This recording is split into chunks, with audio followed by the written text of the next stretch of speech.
The Zeta Mu chapter of Zeta Phi Beta Incorporated put on a resume workshop for all students to come and educate themselves on the do's and don'ts of writing a good resume.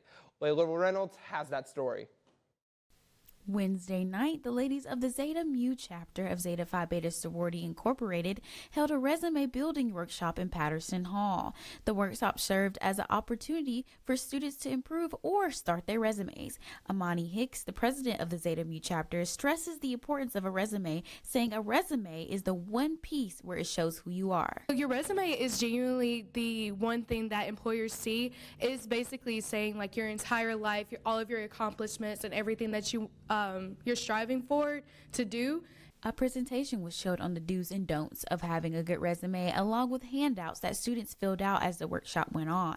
There were even examples of a less satisfactory resume, so students can have a real-life example of what not to do. Hicks urges students to come to more beneficial events like this, especially students who haven't been taught exactly how to start a resume. A lot of things that some of us don't know are some things that we weren't taught in high school. So I think coming to these things in college will be very beneficial to those that weren't given these opportunities. The sorority also provided contact information for on-campus resources students have access to for career services. The night ended with a little pop quiz about the do's and don'ts of a resume, and the students were allowed to take home the worksheets they were given to help in the future. Layla Reynolds, Troy, TrojanVision News. Now, the chapter plans to have other events in the next few weeks. You can visit the group on Instagram at Troy Zetas.